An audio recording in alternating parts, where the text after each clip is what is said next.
simplemente como recordatorio, estábamos viendo los pasos, ¿no? que hay para un diseño estadístico, desde una pregunta de investigación, la temática, encuestas por muestreo, y antes de eso estábamos viendo justamente lo que son los tipos de estudios estadísticos, ¿no? Un diseño experimental era exclusivamente para medir la relación de causa-efecto entre variables, y un ejemplo muy pertinente de eso era, por ejemplo, cómo se diseñan las vacunas, que hay grupos tratamiento y control para este tipo de objetivos. Y después habíamos visto las muestras aleatorias, que finalmente es una, es una pequeña porción de una población, ¿no? Obtenida de forma aleatoria, y habíamos dicho que normalmente el objetivo siempre es descriptivo, aunque se puede hacer algún tipo de análisis causa-efecto con menos beneficios, ¿no? Con más sesores en el caso de las muestras aleatorias. Y el último estudio que nos tocaría ver acá son lo que se llaman también los estudios, los estudios de observación, ¿no?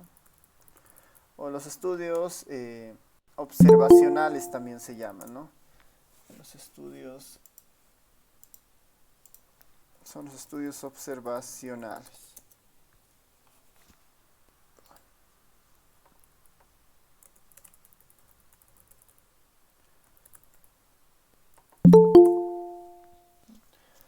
El tercer tipo de estudios son justamente los estudios observacionales, y estos estudios tienen la particularidad de que,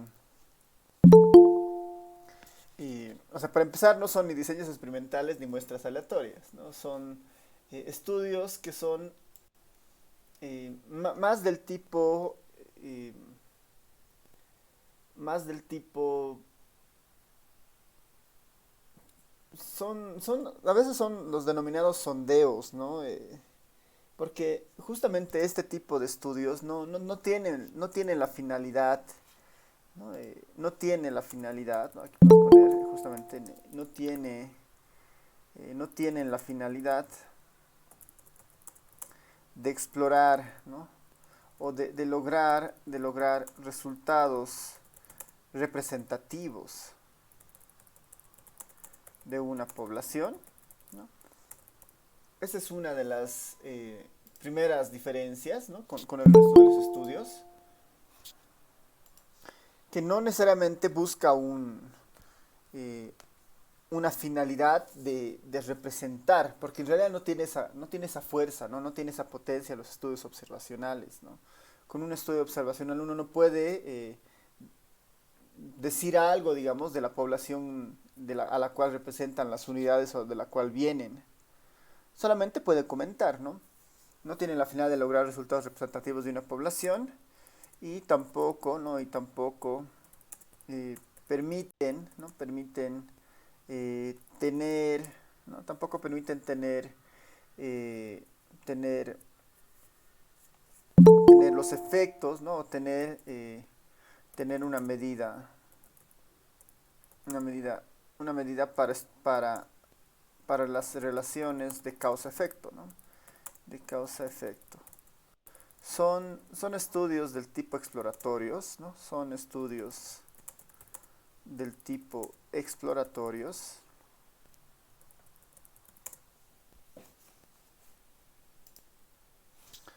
Son estudios del tipo exploratorios.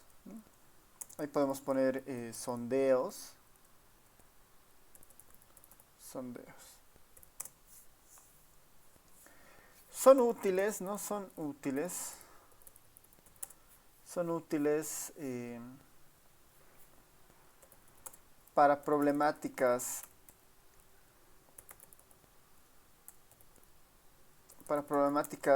sociales, ¿no? Son útiles para problemáticas sociales complejas, vamos a poner, ¿no? Complejas o difíciles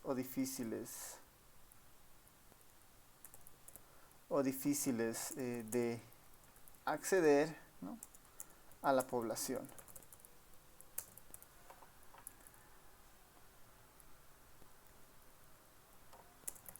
O cuando es difícil acceder a la población.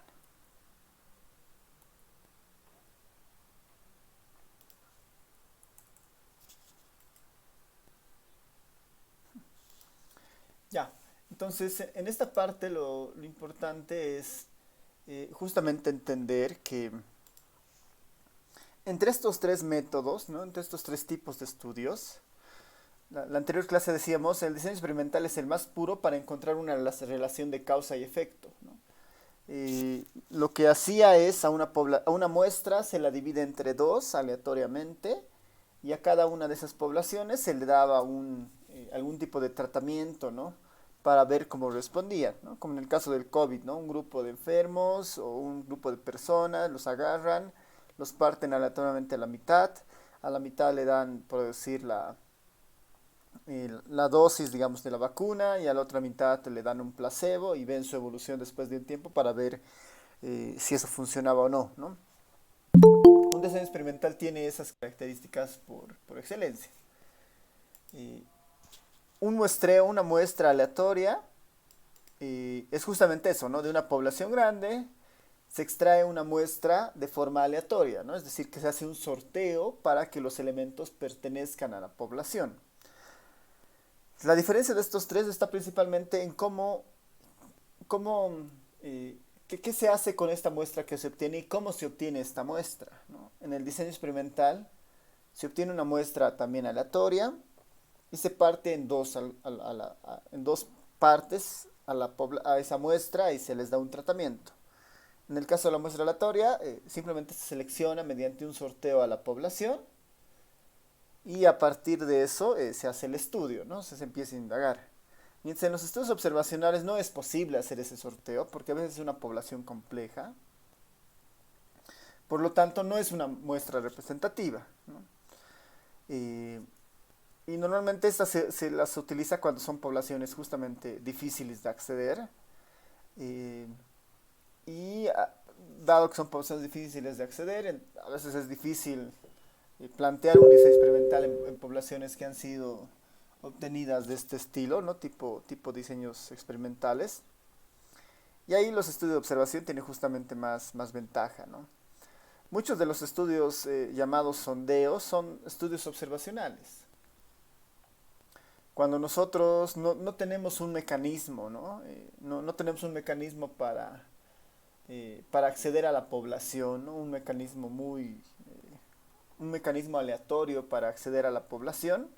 Normalmente nosotros empezamos a entrevistar a las personas de nuestro estudio sin un criterio, digamos, ¿no? Simplemente encontramos a alguien y le preguntamos, ¿no? Tal vez nos vamos a una plaza y empezamos a preguntar. Ese tipo de estudios son sondeos y en estadística el nombre más común para eso son justamente los estudios observacionales, ¿no? Los estudios observacionales. Y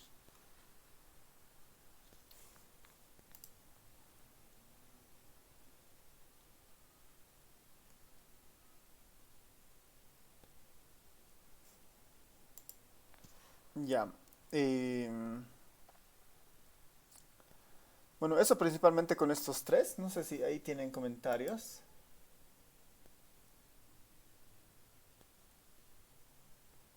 consultas. Buenos días, licenciado. Sí, adelante. Yo tengo una consulta y puede haber más diseños experimentales, por ejemplo, el em, preexperimental o más tipos de estudio, así. Sí, o sea, en realidad em, el tipo de estudio se llama diseño experimental.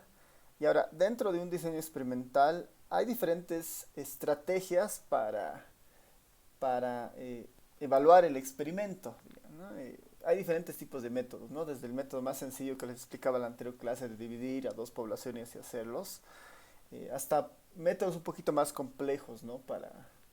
Para probar uno o más tratamientos, para probar tratamientos en poblaciones pequeñas, ¿no? Hay varios tipos, ¿no? Ahora, sí, tipo algo preexperimental o algo, la verdad, hasta donde por lo menos tengo idea, creo que no, ¿no? Porque el objetivo principal de un diseño experimental es justamente eso, ¿no? Es tener una población, dividirlas entre dos, o dividirlas, ¿no? y a una parte de esa población darles un tratamiento y a la otra no, y después ver qué pasa, ¿no? A veces este tipo de estudios experimentales se utilizan harto para ver temas nutricionales, por ejemplo, ¿no? Hay hartos estudios en países africanos, ¿no? Donde han empezado justamente por un tema de desnutrición, eh, lo que tenían, digamos, ¿no? Chispitas nutricionales y querían ver, tenían varios tipos de chispitas nutricionales o varios mecanismos para, digamos, combatir de alguna manera la desnutrición. Para elegir cuál es el mejor método, lo que hacían era hacer diseños experimentales, digamos, ¿no? A una porción de niños les daban una prueba, digamos, a otros no, a otros otro método, y después de un tiempo evaluaban, digamos, su desarrollo para ver qué es lo que sucedía. En el campo de la agronomía también es bastante usado los diseños experimentales, cuando uno tiene diferentes, no sé, hectáreas de tierra, quiere probar la eficiencia de ciertos abonos, entonces igual puede aleatorizar cómo se van poniendo los abonos en segmentos de tierra y después mirar el crecimiento, ¿no? Tiene varios usos los diseños experimentales. Ok, licenciado, muchas gracias. Súper. Ya. ¿Alguien más, tal vez?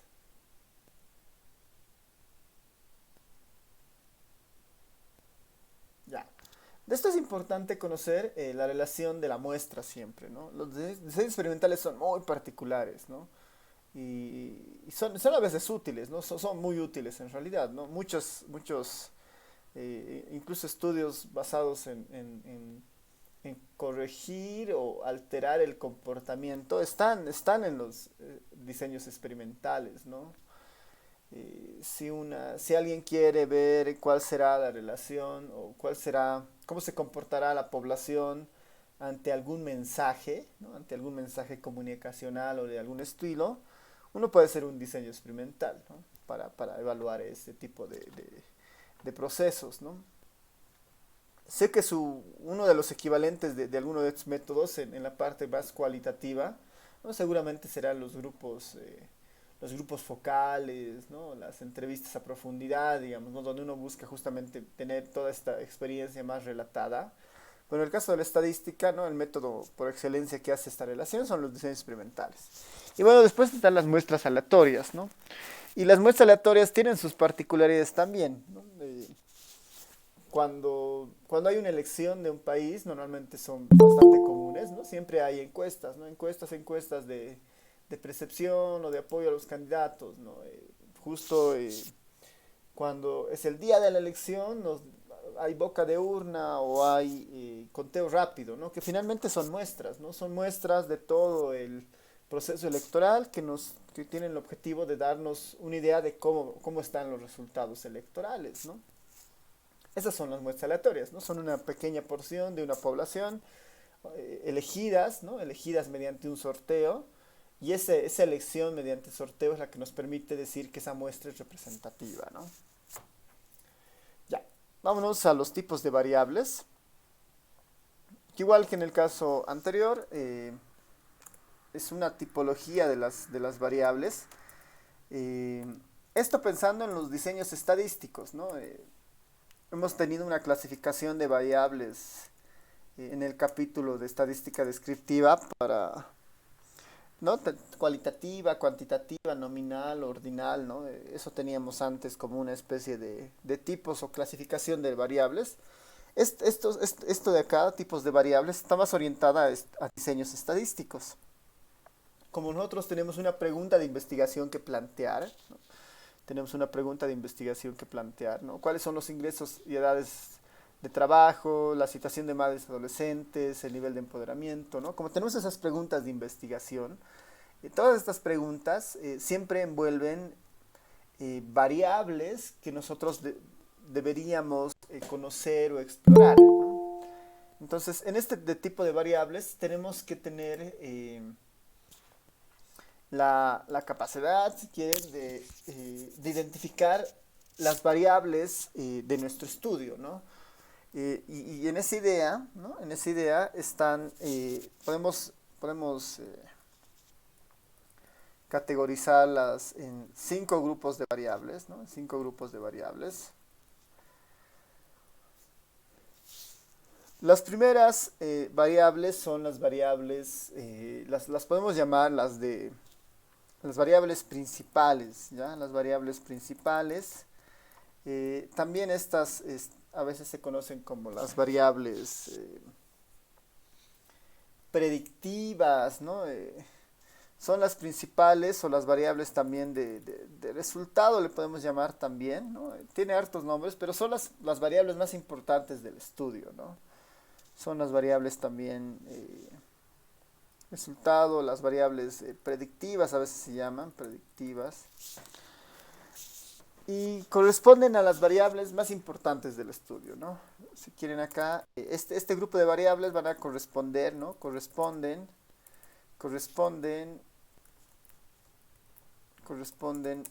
a las variables, ¿no? A las variables asociadas a responder la pregunta de investigación,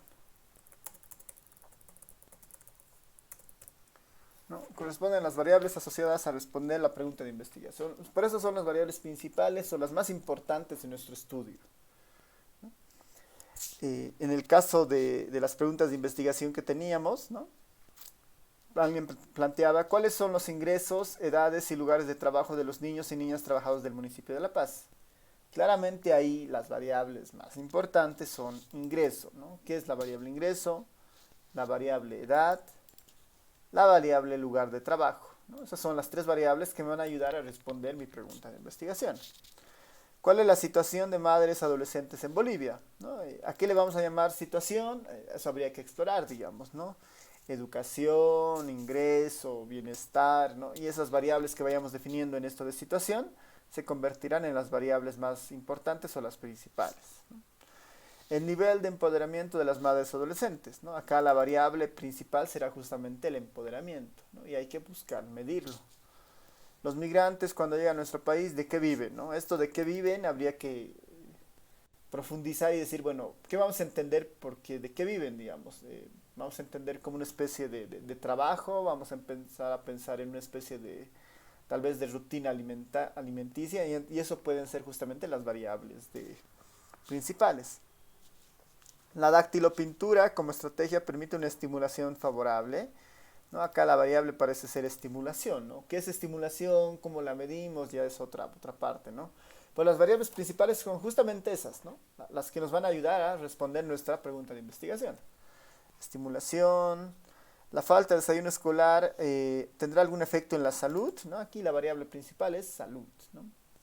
Conocimientos, prácticas y vivencias de violencias en los adolescentes, ¿no? ¿Qué serán conocimientos, prácticas y vivencias, ¿no? Eso hay que esquematizarlo como variables para tener eso, ¿no? Y esas son las variables principales, ¿no? Las variables principales. En nuestros estudios de relación de causa-efecto, ¿no? Que habíamos identificado algunas, ¿no? Causa-efecto. Relación causa-efecto. Por ejemplo, acá, ¿no? En lo de dactilopintura como estrategia permitirá una estimulación favorable para la coordinación óculo-manual. Aquí habían 2 variables de interés, si recuerdan, ¿no? Estaba cómo la estimulación afecta la coordinación óculo-manual, ¿no? Hay 2 relaciones, ¿no? Entonces, la relación causa-efecto en este ejemplo, por ejemplo, ¿no? Funciona más o menos de este estilo. Lo voy a poner acá. Como la estimulación, ¿no? Como la estimulación afecta, ¿no? ¿No? Implica de alguna manera un cambio en la coordinación, ¿no? Implica un cambio o algo en la coordinación. Esa es la relación que se está planteando de alguna manera, ¿no? Como la estimulación afecta a la coordinación. Por eso es una relación de causa y efecto, ¿no? Por eso se quiere medir esto justamente, ¿no? Causa y efecto. Este tipo de estudios, ¿no? de causa-efecto, acá por ejemplo tengo 2 variables de interés, ¿no? Estimulación y coordinación, ¿no? En el caso de los tipos de variables, normalmente eso se lo representa como x afectando, ¿no?, a la variable y, por ejemplo, ¿no?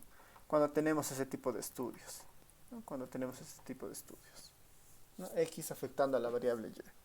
No, ya en este caso ambas son variables principales o de resultado, justamente las variables predictivas o las que nosotros queremos o las que nos van a ayudar a responder nuestra pregunta de investigación, ¿no? Estas X relacionadas a las Y. En esa misma línea existe otro grupo de variables que son las variables de control, ¿no? Se llaman variables de control, ¿no? Y estas son variables auxiliares que se pueden medir, ¿no? Que se pueden medir. Esto es bien importante, ¿no? En esto de que se pueden medir. Variables auxiliares que se pueden medir y que ayudan, ¿no? Ayudan o complementan, ¿no? O complementan. Y que ayudan o complementan el conocimiento alrededor de las variables principales, ¿no? De las variables principales, ¿no? Ayudan o complementan el conocimiento alrededor de las variables principales. Estas variables de control, la característica principal es que se pueden medir, es decir, que yo las puedo obtener cuando haga mi estudio, o mi encuesta, o mi diseño experimental, o mi estudio observacional, yo lo puedo medir, ¿no? Yo lo puedo conseguir.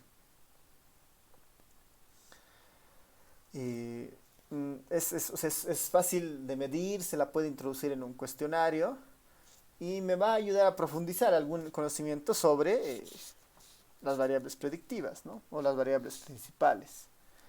En un ejemplo de esto, ¿no?, alrededor de las preguntas de investigación,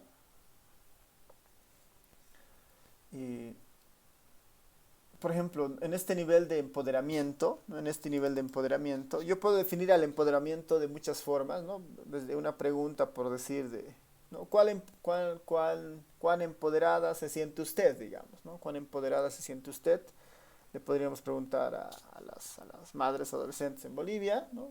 Del 1 al 10, donde 1 es nada y 10 es mucho, ¿cuán empoderada es usted, ¿no? Ahí ya capturamos, por decir, nuestra variable principal, pero si yo quisiera profundizar y entender más acerca del empoderamiento, yo podría hacer algunas preguntas adicionales, ¿no? Podría preguntar, bueno, el departamento en el que vive, ¿no? Tal vez hay alguna variación en el empoderamiento de las personas que viven en La Paz, Potosí, Tarija. Le podría preguntar, bueno, igual podría medir si está en el área urbano o rural, pensando que hay diferencias en esos campos. Le podría preguntar su edad, ¿no? Bueno, son adolescentes, así que no hay mucha variación. Tal vez le podría preguntar hasta qué curso en la escuela o en el colegio ha terminado, ¿no? ¿Cuál es su nivel máximo de educación? Pensando que tal vez mujeres con mayor educación se sienten más empoderadas que las otras mujeres, ¿no? Podría ser un supuesto. Entonces, estas preguntas adicionales me van a ayudar a entender mejor o a complementar mi variable de interés, ¿no? Mi variable de interés. Hay un ejemplo bastante particular en esto para entender estas variables de control. Acá podemos poner un ejemplo. Vamos a ir desarrollando paralelamente, ¿no? Un ejemplo.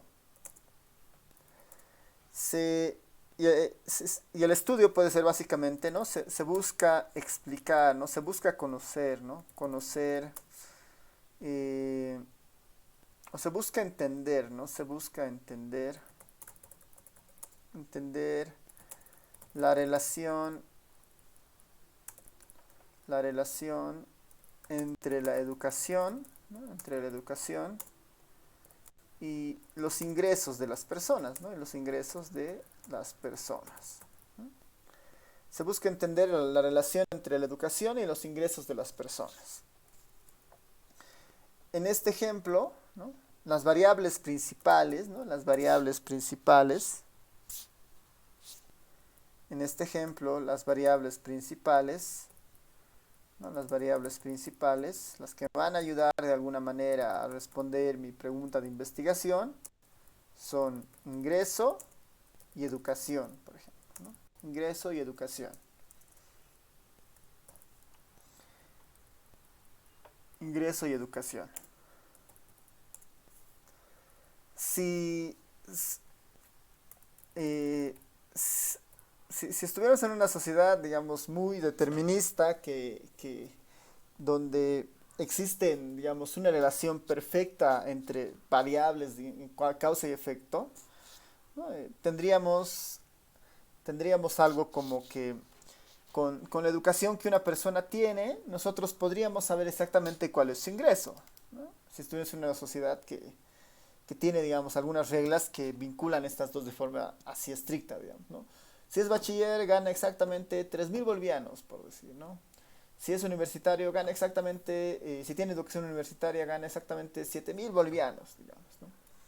Pero eso no sucede en la vida real, digamos, ¿no?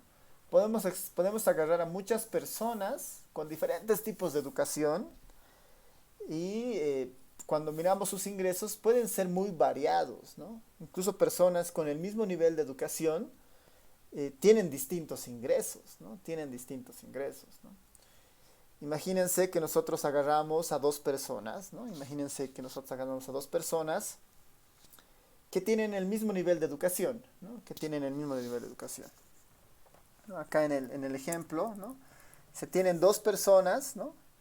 La persona uno, digamos, la persona uno, que ahorita la vamos a entender, la persona uno, eh, ambas tienen la misma educación. Vamos a pensar, ambos tienen la educación secundaria, digamos, ambos tienen la educación, la persona uno que tiene, es bachiller, digamos, ¿no? Es bachiller, y esta persona, para poner un ejemplo acá, ¿no? La persona uno es bachiller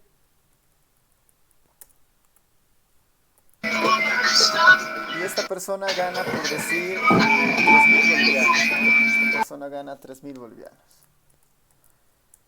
Encontramos a la persona 2 que también es bachiller, pero esta persona gana, por decir, bueno, más que bachiller, pondremos, para hacerlo más interesante, la persona uno tiene educación universitaria y la persona 2 también tiene educación universitaria. Universitaria, ¿no? Universitaria, licenciatura, digamos, ¿no? Ambos casos pensemos que son licenciatura. La diferencia es que la persona uno gana 3.000 bolivianos y la persona 2 gana 7.000 bolivianos.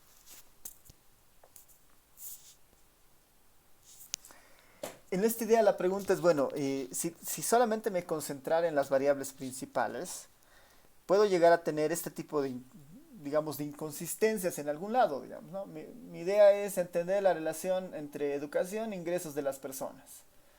Recolecto la educación y los ingresos y encuentro dos personas exactamente con la misma educación, pero con ingresos distintos, ¿no? Entonces ahí aparecen las variables de control, ¿no? Porque son variables que me van a ayudar justamente a entender mejor por qué sucede este tipo de cosas, ¿no? Y ahí les pregunto a ustedes dos, bueno, a ustedes, ¿no? Eh, ¿Qué podría estar explicando esta diferencia entre estas dos personas, ¿no? ¿Por qué la persona uno tiene menos ingresos que la persona 2? ¿No? ¿Qué podría estar sucediendo si ambas tienen la misma educación?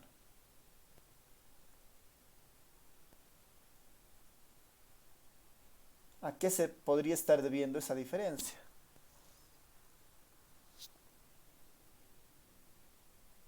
¿Alguien quiere comentar?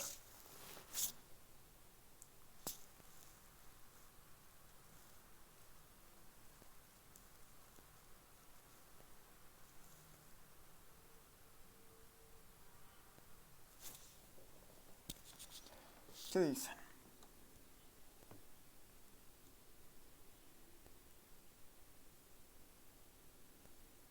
Licenciado, buenos días. Yo pienso que dependiendo del lugar donde trabajan.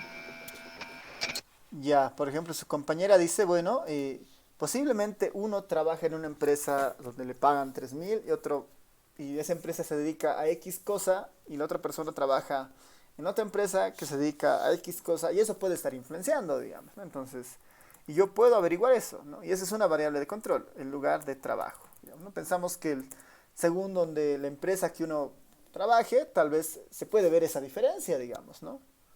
¿Qué tal si las dos personas trabajaran en el mismo lugar y tienen esa diferencia de salario, 3.000 y 7.000, ¿no? ¿A qué se puede deber esa diferencia? Licenciado, buen día. Puede ser dependiendo del puesto de trabajo que ocupe, que Ya, varía el número de sueldo. el puesto de trabajo, ¿no? El Ujú. puesto. Igual, ya no podemos pensar que el puesto influye y uno tiene 3.000, otro tiene 7.000, digamos, ¿no? Ya, súper. ¿Quién más? ¿Qué otra variable podría ser la que les diferencie? ¿No? Que puede estar afectando esta relación. Licenciado, buen día. Tal vez el tiempo de trabajo que está en esa empresa. Ya, podemos poner la experiencia, digamos, ¿no? La experiencia de trabajo, ¿no? La experiencia que a veces puede estar vinculado con la edad, digamos, ¿no? Podría ser una variable. Hay estudios que demuestran que las diferencias de salarios a veces se debe al sexo, digamos. Tal vez es un hombre, el otro mujer, y puede estar influenciando, puede ser, digamos, ¿no? ¿Qué otra variable se les ocurre que podría explicar esta diferencia?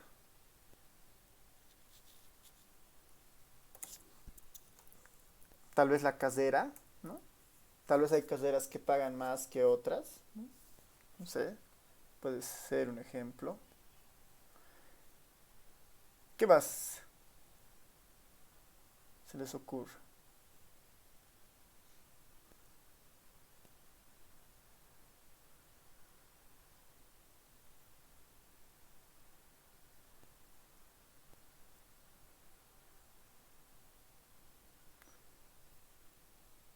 Sí, a veces para tener una idea de esto, a veces un poco ayuda un poco mentalizar o tener una idea, ¿no? De buscar como nuestros clones, digamos, ¿no?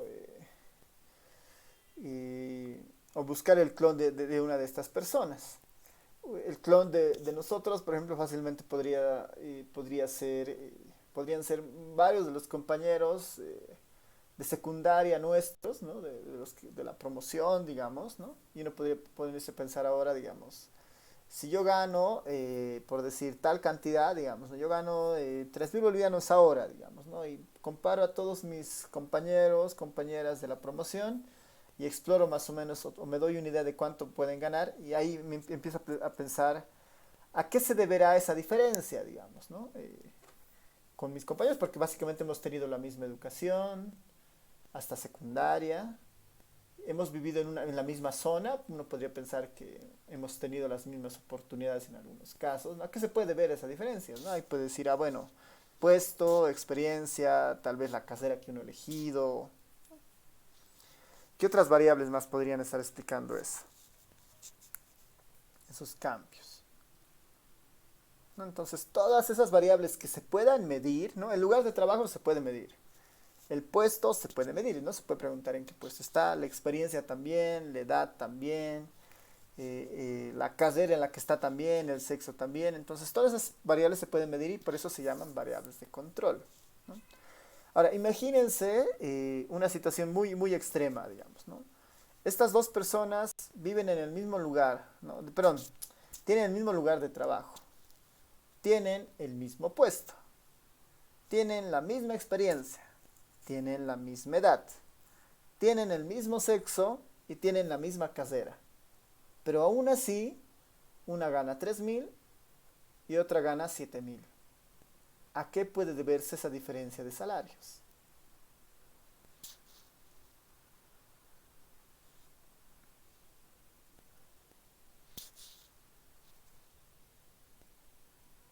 ¿Qué dice?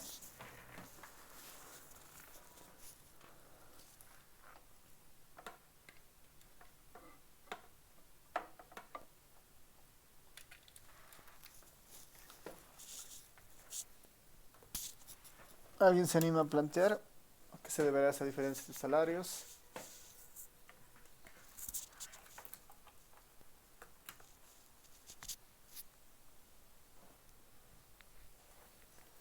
Imagínense dos personas con el mismo lugar de trabajo, mismo puesto, misma experiencia, misma edad, mismo sexo, misma carrera y de otras.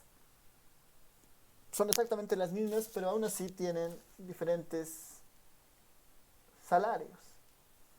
¿A qué se podrá deber esa diferencia? Licenciado, buen día. ¿Sus habilidades? Ya. Pensaremos en habilidades. Otra razón, ¿qué más podría ser? ¿Al tiempo? ¿Al Sí. tiempo de dedicación? O ya vemos. No, al tiempo de trabajo. Tal vez el otro solo trabaja hasta mediodía y la otra todo el día. Ya, está bien, Ah, entonces ahí está bien, el tiempo de trabajo, digamos, vamos a poner, ¿no? Medio tiempo y tal vez el otro es tiempo completo y el otro es medio tiempo, dicen, ¿no? Ya, medio y completo. Podría ser, ¿no? Y eso es algo que nosotros podemos controlar, ¿no? Medio y completo. Podemos preguntarle, ¿usted trabaja, ¿no? las 8 horas al día o menos de eso, digamos, ¿no? Se puede medir, ¿no? Y imaginemos que también tienen el mismo tiempo de trabajo, digamos. Ambos son medio tiempo o ambos son tiempo completo, ¿no? Imaginemos que esa variable también está igual balanceada, ¿no? ¿A qué se puede deber la diferencia?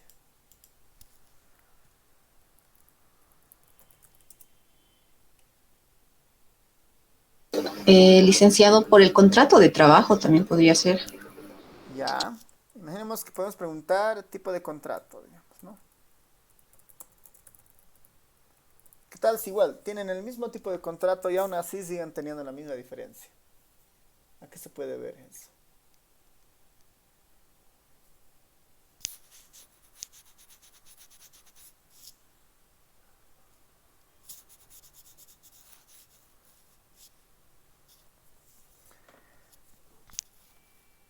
Ya, ahí va a entrar el tercer grupo de variables, ¿no? El tercer grupo de variables, que son las variables de disturbio.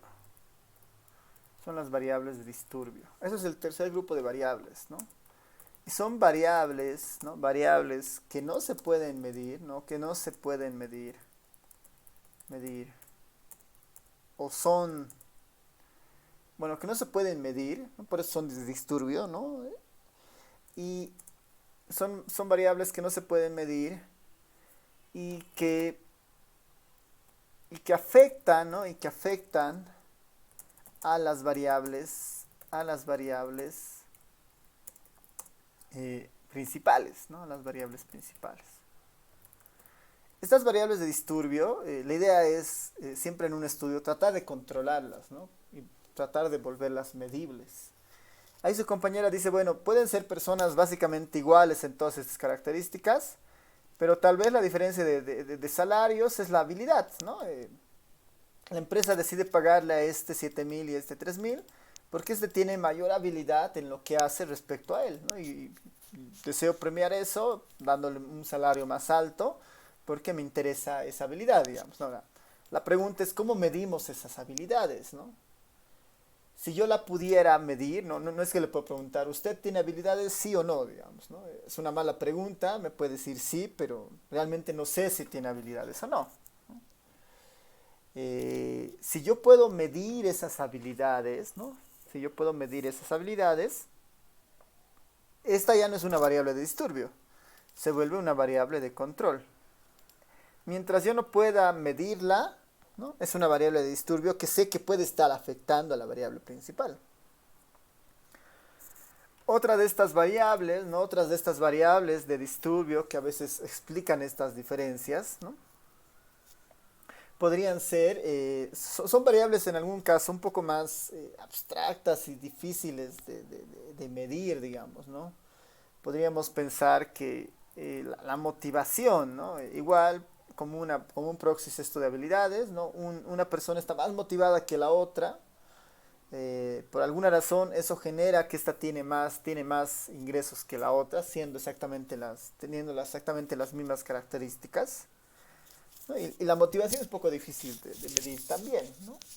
cuán motivado un trabajador trabaja, digamos, ¿no? Entonces, hay maneras, hay test para hacer esos, pero a veces es poco complicado de medir. Tampoco le puedes preguntar a una persona, ¿no? Del 1 al 10, ¿cuán motivado estás? ¿No? Es muy probable que esa medición no te ayude mucho, ¿no?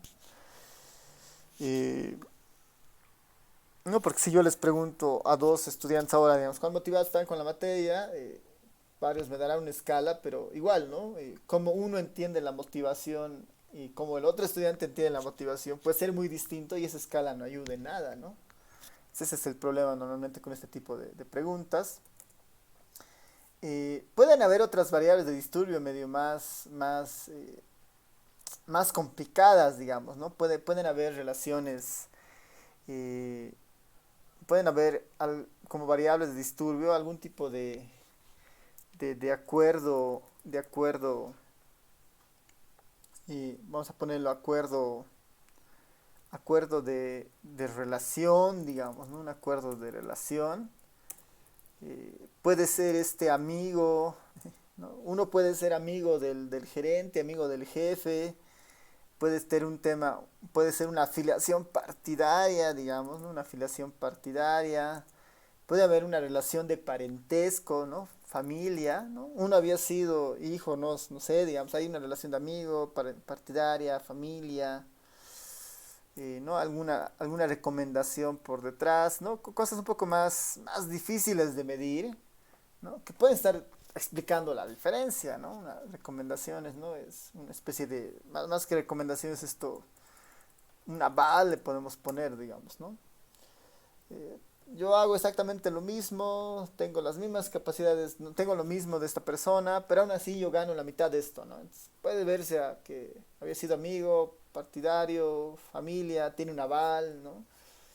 Y eso es difícil de preguntar, ¿no? No es que vas y dices, bueno, por si acaso tú eres amigo del jefe, digamos, o jefa de acá, ¿no? Eres familiar.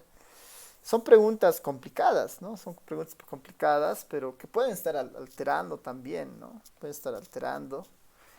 A veces pueden ser simplemente temas de suerte, ¿no? Por alguna extraña razón, ¿no? Que no se puede explicar, pueden llamarle suerte a eso. Eh, Uno está ganando más que el otro, casi el doble, digamos, ¿no? Tal vez justo el día que entró pasó algo y no sé, había esa disponibilidad de salario para esa persona, le dieron 7.000, al día siguiente vino la otra persona y bueno, ya no tenía esa disponibilidad de salario y le han ofrecido 3.000, digamos. Hacen las mismas actividades, mismo trabajo, mismas características, pero tienen diferente salario, ¿no? A veces puede ser un tema de suerte, ¿no? Y la suerte es una variable de disturbio que no se puede medir, ¿no? Puede estar afectando, pero es difícil de medir la suerte, ¿no? Entonces, esas son las variables de disturbio, variables que no se pueden medir, pero que afectan a las variables principales, ¿no? Y que tenemos que estar conscientes de que eso casi siempre va a existir, ¿no?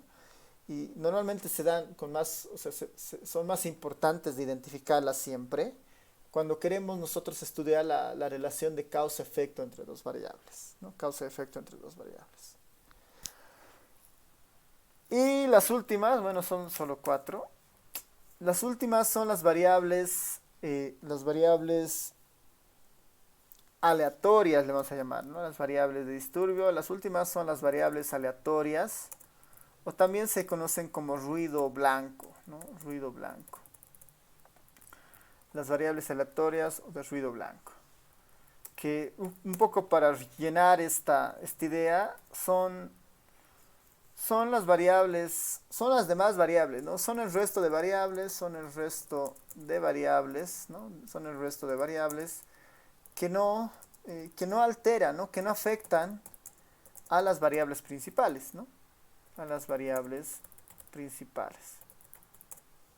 Nuestra idea era tener como una clasificación de todas las variables. Estas aleatorias o de ruido blanco son las demás, ¿no? Las que no interesan de alguna manera porque no afectan a las variables principales, ¿no? Y las definimos acá por esa razón, digamos, para completar esta idea de las demás variables, digamos, ¿no? No sé, variables aleatorias que pensemos que que no afectan acá, podría pensar uno, digamos, el color del cabello, digamos, ¿no? No importa el color de cabello que estas personas tengan, no está afectando el ingreso, por decir, ¿no? No sé, otra variable que no esté relacionándose a esto, por eso son ruido blanco, digamos, ¿no? Estas variables no afectan, digamos, no generan ruido, ¿no? Sino es un ruido inofensivo, no están alterando a las variables principales, ¿no? Color de cabello, digamos, ¿no? Cualquier variable, por decir, ¿no? El nombre de su madre, digamos, ¿no? El nombre de su madre, ¿no? Es variables inofensivas que no alteran y que por lo tanto no son pues, necesarias de medir, ¿no? Esas son las variables aleatorias, ¿no? Son ruido blanco, digamos, ¿no? ¿Por qué? Porque para explicar esto, nosotros podemos en nuestro cuestionario preguntar todo esto y hay preguntas que no hacemos porque son inofensivas, digamos, ¿no? Pero sí hay preguntas que tal vez deberíamos hacer porque alteran, pero son a veces difíciles de plantearlas como preguntas, ¿no? Como preguntas de habilidades, como preguntas de motivación, como preguntas suerte, ¿no? Estas son las de disturbio. Y finalmente las aleatorias son esas, ¿no? Las inofensivas, el resto de variables, ¿no? Que pueden estar ahí, que no nos interesan finalmente, y porque son ruido blanco, ¿no? Son ruido blanco. Y esas son justamente nuestras variables, nuestros tipos de variables, ¿no? Nuestros tipos de variables en un estudio. ¿Alguna consulta, pregunta hasta esta parte?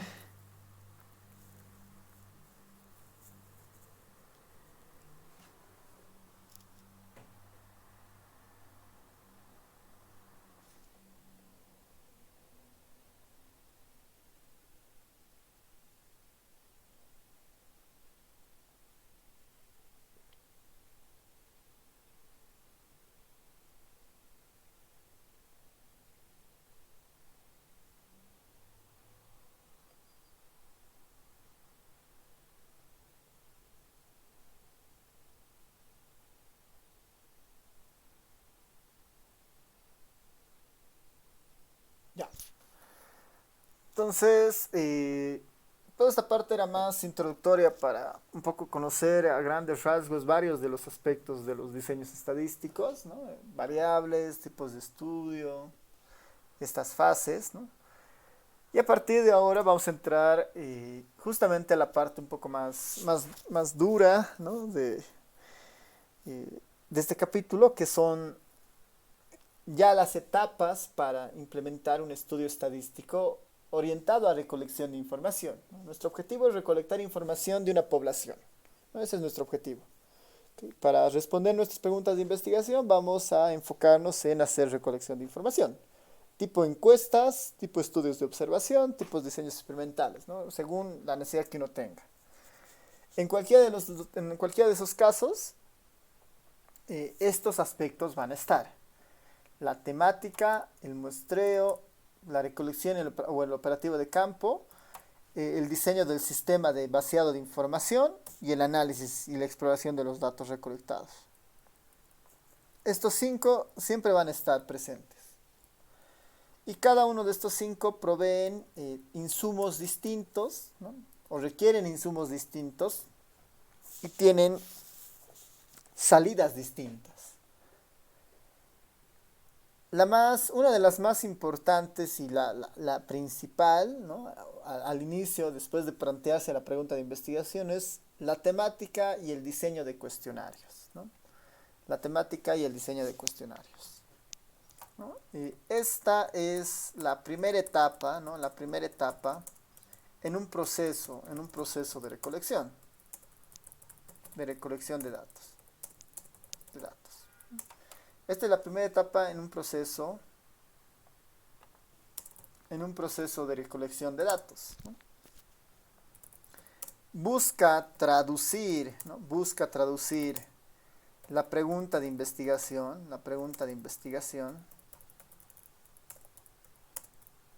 en variables medibles, ¿no? ¿No? Busca traducir la pregunta de investigación vamos a ponerlo de esta forma, en indicadores, ¿no? En indicadores medibles por medio de variables, ¿no? Por medio de variables y planteadas, ¿no? Y planteadas en un cuestionario para la población objetivo. ¿No? Entonces, esta es la primera etapa del proceso de recolección de datos.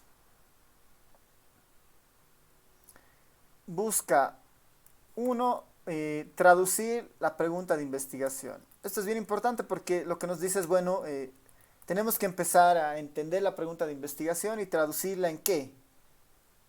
En indicadores, ¿no? En valores numéricos, bueno, en fórmulas matemáticas que me permitan entender qué es, ¿no? A eso lo vamos a llamar indicadores, ¿no? En indicadores. Y estos indicadores no son cualquier indicador, ¿no? Tienen que ser indicadores medibles, ¿no? Es decir, que yo los puedo obtener de alguna manera. Indicadores medibles. ¿Cómo construyo un indicador? Bueno, mediante variables, ¿no? Mediante variables planteadas, en un cuestionario, ¿no? En un cuestionario para la población objetivo, ¿no? Hay varios conceptos acá. Primero es que el objetivo principal, traducir la pregunta de investigación a indicadores, ¿no? Estos indicadores tienen variables y estas variables provienen de un cuestionario que tienen preguntas, ¿no? Que tienen preguntas. Esa es la temática y el diseño de cuestionarios, ¿no? Entender todo este proceso, ¿no? Se inicia, ¿no? Se inicia con un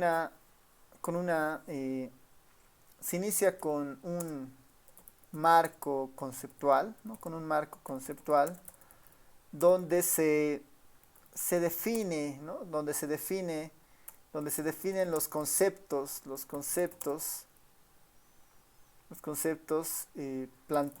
planteados en la pregunta de investigación. Bueno, lo podemos poner como que en pasos, ¿no? Si quieren. El primero, bueno, se inicia con un marco conceptual donde se definen los conceptos planteados en la pregunta de investigación, ¿no? Tenemos que empezar a entender qué es lo que queremos, ¿no? En las preguntas de investigación que teníamos, ¿cuáles son los ingresos, edades y lugares de trabajo, ¿no? ¿Qué es ingresos? ¿No? Tengo que desarrollar un marco conceptual de qué son los ingresos. ¿Qué es un migrante? ¿No? ¿Y qué significa viven en nuestro país? ¿No? Entonces tengo que desarrollar la idea de qué es un migrante.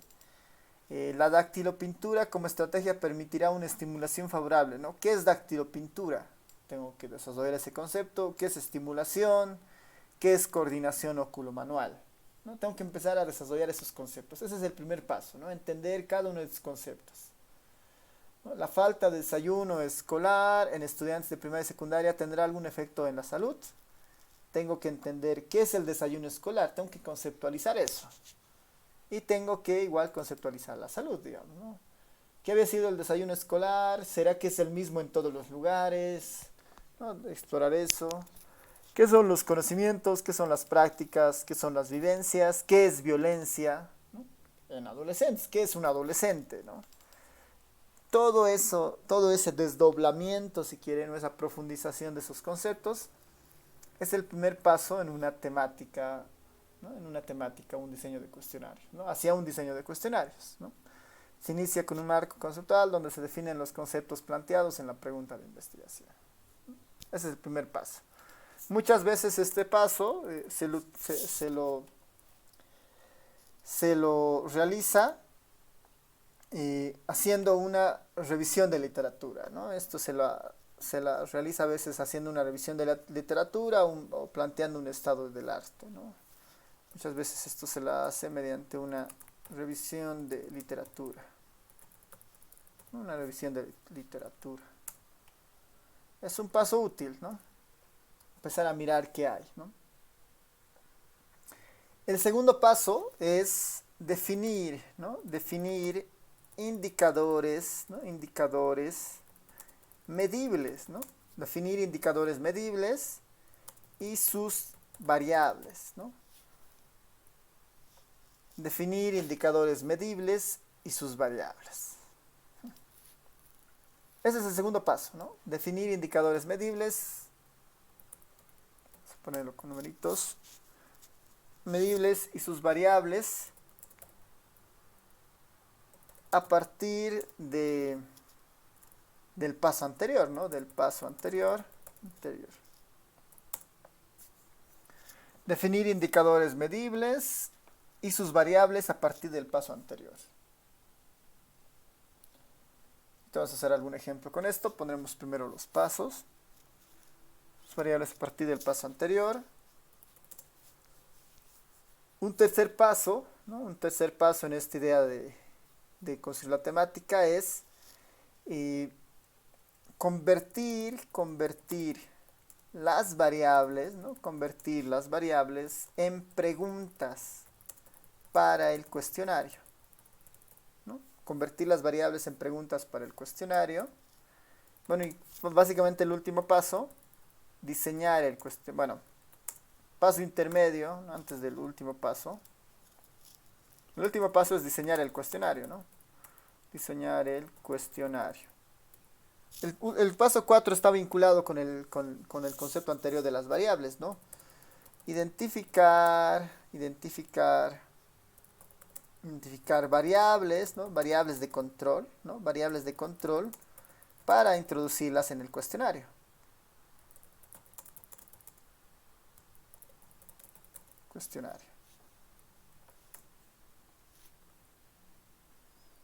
¿No? Identificar variables de control para introducirlas en el cuestionario. Y paso 5, diseñar el cuestionario.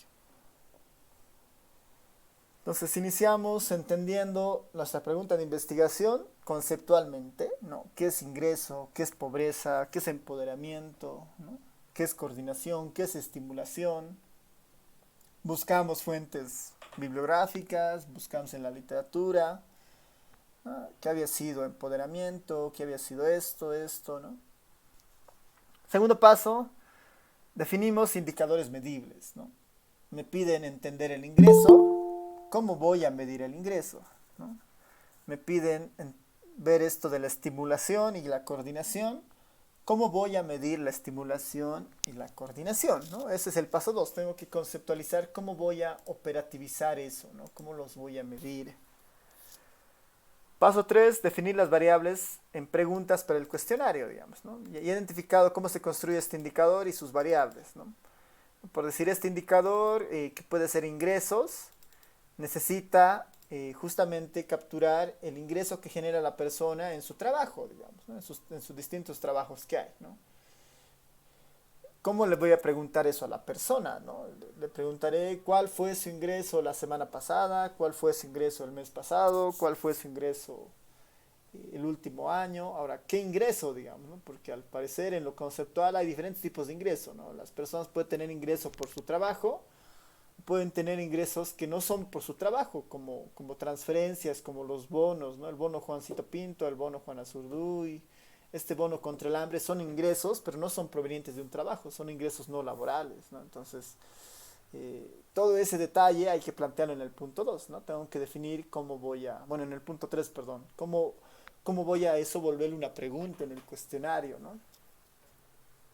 El punto 4 es bastante sencillo porque dice, bueno, dado que estoy estudiando el ingreso, sería bueno introducir variables que pienso que pueden ayudarme a entender mejor el fenómeno, ¿no? Así que puedo preguntarle la edad a la persona, el sexo, el lugar de trabajo, el puesto, los años de experiencia y otras cosas, ¿no? Y finalmente empiezo a diseñar el cuestionario, ¿no? En un Excel, en un Word, empiezo a transcribir las preguntas y ordenarlas para plantearlas en forma de cuestionario. Esos vendrían a ser nuestros 5 pasos, ¿no? Nuestros 5 pasos para hacer un diseño de cuestionario, o la temática y el diseño de cuestionarios. ¿Ven? Preguntas, comentarios.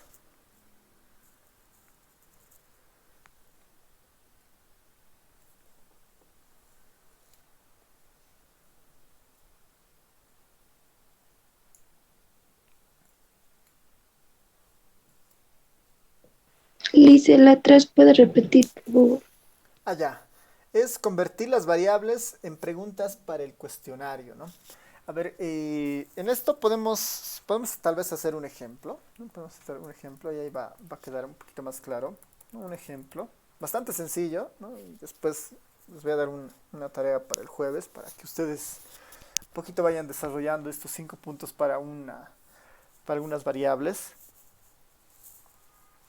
Y un ejemplo de alguna pregunta de investigación, a ver, veremos alguna de nuestras preguntas de investigación que la podemos monitorear, ¿no? Ingresos, edades y lugares de trabajo, ¿no?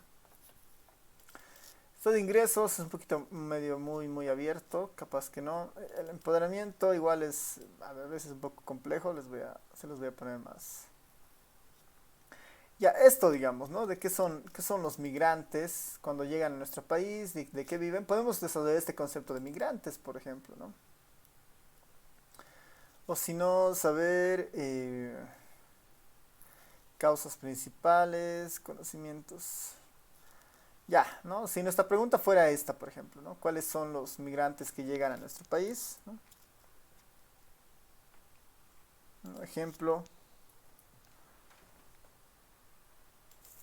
Si nuestra pregunta de investigación fuera esta, ¿no? Si nuestra pregunta de investigación fuera esta,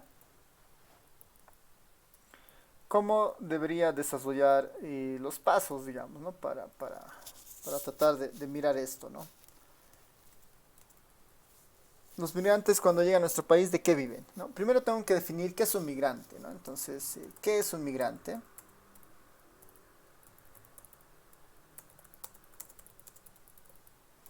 ¿Qué es un migrante?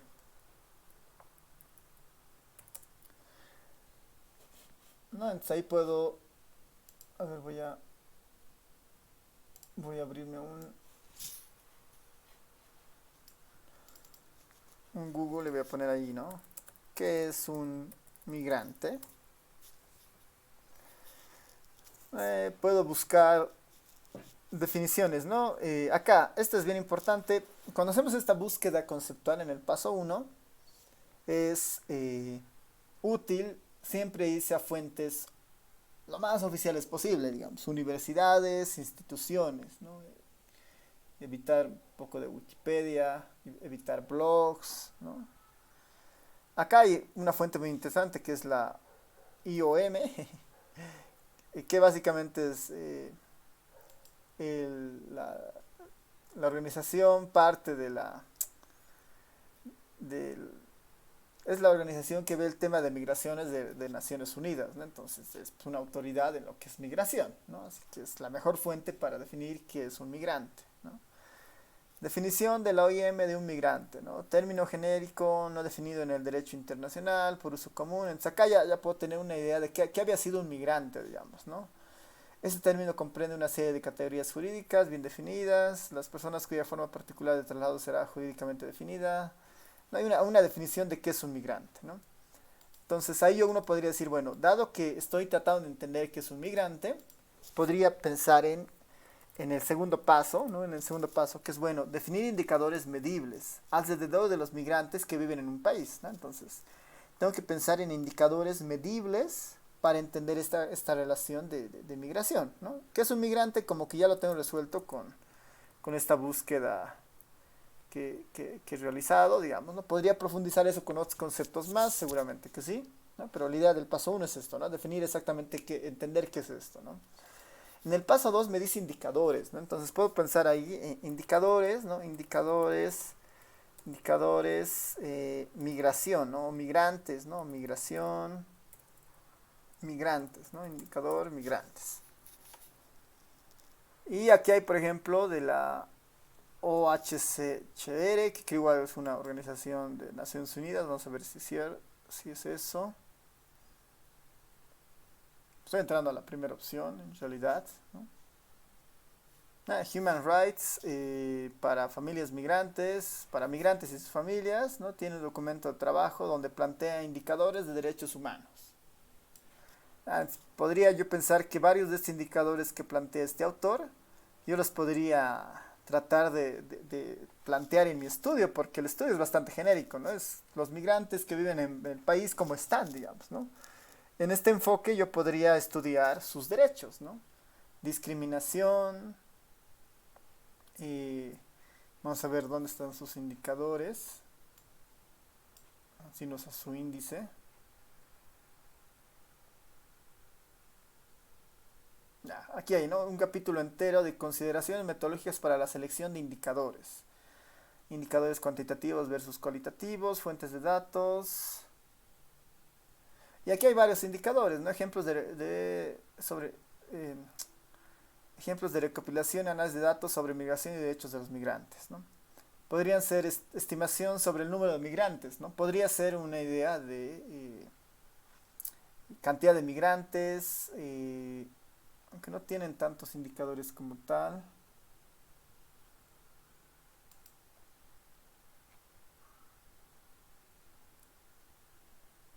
Vamos a buscar acá algunos.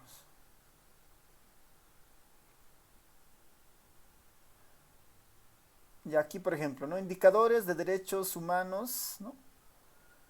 Y estos indicadores dicen, ¿no? En el modelo conceptual elaborado se identifican características específicas de las disposiciones sobre derechos humanos, ¿no? Los atributos basados en exhaustivos análisis de las disposiciones relacionadas con el derecho a que se refieren. Se ha especulado, por ejemplo, que el derecho a la salud comprende los siguientes 5 atributos, ¿no? Dice, para entender derechos a la salud en el campo de los migrantes, para derechos humanos, debería yo explorar estos indicadores. Salud sexual y de la reproducción, mortalidad infantil y cuidado de la salud, entorno natural y ocupacional, prevención y tratamiento de control de enfermedades, posibilidades de acceso a centros de salud y medicamentos esenciales. No, pensemos que esos son los indicadores que me están planteando. Si yo me voy al primero, digamos, ¿no? Salud sexual y de la reproducción, ¿no? Salud sexual y de la reproducción. En el paso 3, ¿qué me dice? Una vez que he identificado los indicadores, ¿no? voy a medir exactamente estos indicadores, ¿no? Salud sexual y de la reproducción, mortalidad infantil, cuidado de la salud. El tercer paso dice convertir las variables en preguntas para el cuestionario, ¿no? Ahí, cómo yo exploro, ¿no? Preguntas respecto a salud sexual y de la reproducción, ¿no? Si mi indicador es medir la salud sexual de los migrantes, ¿qué preguntas podría hacer yo para construir este indicador, ¿no? Ahí, dado que ya tengo un poco la idea, medir la salud sexual, ¿no? Podría ir a buscar y tener, ¿no? Instrumentos de evaluación rápida para la salud sexual, ¿no? ¿De quién? Igual de la OMS, ¿no? La Organización Mundial de la Salud, ¿no? Instrumento de evaluación rápida para la salud sexual y reproductiva y los vínculos con la VIH. Tienen todo un manual, ¿no? Tienen toda una guía de 88 páginas para explorar esta pregunta, ¿no? Respecto a medir la salud sexual. Vamos a ver si hay alguna que nos interesa. Formulario de consentimiento. Creo que es más del ámbito clínico, pero podemos explorar. Si hubiera un cuestionario detrás de esto sería ideal. Aquí, por ejemplo, ¿no? Plantea preguntas para medir eso, ¿no? Fecha de entrevista.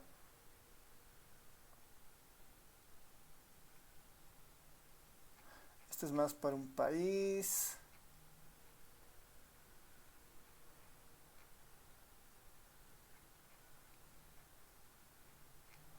Ya, bueno, esto es más para un país al parecer. Está cuestionario de información preliminar. No, si esto es más a nivel de un país, así que no nos va a servir de mucho.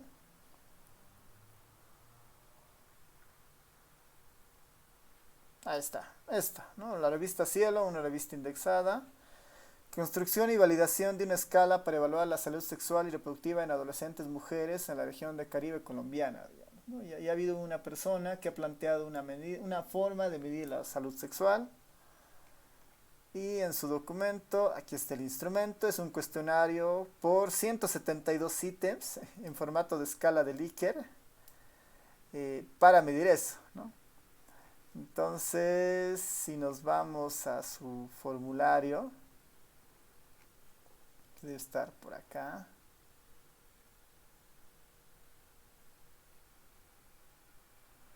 Y si no lo ha compartido,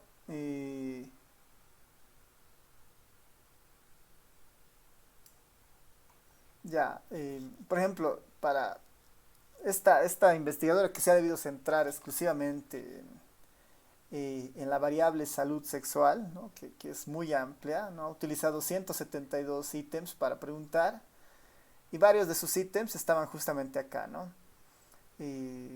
Seguramente les preguntaba, ¿no?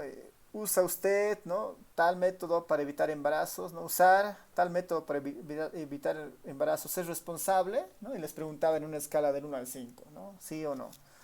Usar AE para evitar embarazo es responsable, otro método, ¿no? Usar AE para evitar embarazo es necesario, empezaba a medir, ¿no? Acá, por ejemplo, ya la investigadora lo que está haciendo es, está convirtiendo las variables en preguntas para el cuestionario. Para responder su pregunta de salud sexual, ha utilizado 172 preguntas, ¿no? para construir su indicador de salud sexual, ¿no? Y esas preguntas, en la mayoría de los casos, venía de ese lado, ¿no? Posponer relaciones, ¿no? O evitar relaciones, adolescencia, embarazo, ¿no?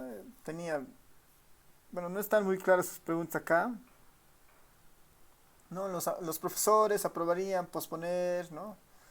Los amigos aprobarían evitar.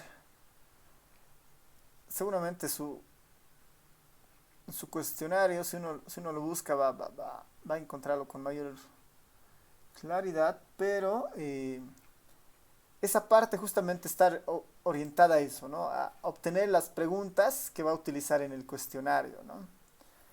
Finalmente podríamos ver otras opciones, ¿no? Aquí la Panamericana, digamos, la Organización Panamericana de Salud igual tiene, ¿no? sus documentos para eso, ¿no? Esta parte siempre es más larga, más pesada, porque es todo un proceso de conceptualizar, entender y plantear preguntas para el cuestionario, ¿no? En estos migrantes podríamos justamente tener eso. Uno de los indicadores era salud sexual. El instrumento podría ser ese instrumento de 172 ítems para medir salud sexual. Identificar variables de control. Bueno, además puedo preguntarles su edad, su sexo y otras características. Y finalmente empiezo a armar el cuestionario, ¿no? Esos son más o menos los pasos. Ya, tal vez aquí antes de terminar la clase, que ya nos faltan 5 minutos. Para ir cerrando esta idea, les voy a dar una tarea. Una tarea de exploración, obviamente no tiene puntaje, pero es una tarea de exploración, ¿no? Tarea. Plantear, ¿no? Plantear hasta el paso que pueda, ¿no? Si pueden llegar al paso 5 ideal, si no, hasta el paso que puedan, ¿no? Plantear hasta el paso 5 que puedan, paso que pueda, para los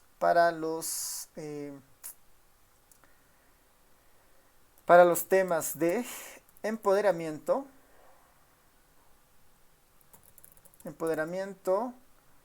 pobreza. Empoderamiento o pobreza. Ustedes pueden elegir uno de esos temas, ¿no? Empoderamiento o pobreza. Lo que quisiera es que exploren qué es el empoderamiento, cómo se mide el empoderamiento y si se puede plantear un cuestionario para medir empoderamiento. Lo mismo para pobreza. ¿Qué es pobreza? ¿Cómo se va a entender pobreza? ¿Qué indicadores hay para medir la pobreza? Y un cuestionario que me permita construir la pobreza, digamos, ¿no? Pongamos el foco muy sencillo en esto, es ¿qué tal si nosotros queremos medir, en el primer caso, el empoderamiento de los estudiantes de trabajo social, digamos, ¿no? ¿Cómo mediríamos eso? Entonces tendríamos que construir todo esto, ¿no? Es lo que les estoy pidiendo, llegar hasta el paso que pueda, ¿no? El 1, 2, 3, 4, hasta el 5 sería ideal, pero veremos cómo llegan hasta ahí. Y el otro es pobreza, ¿no? Igual, si quisiéramos medir niveles de pobreza en estudiantes de trabajo social, igual, digamos, ¿no? ¿Qué es pobreza? ¿Cómo se mide la pobreza? Y tener un instrumento para medir pobreza, ¿no? Esa es la tarea para para la clase del día jueves. ¿Ya? Licenciado, Sí, adelante, Sandra. disculpe, tenía una consulta. Las notas del parcial, ¿cuándo nos los dará? Ah, cierto, ya. Sí, todavía no lo he revisado, ¿no? He estado preparando exámenes para otra materia que son semestrales y ahí se me ha consumido un poco de tiempo. Yo espero darles el día jueves, ¿no? Y si no, a más tardar el día martes, sí o sí, les mandaría las notas.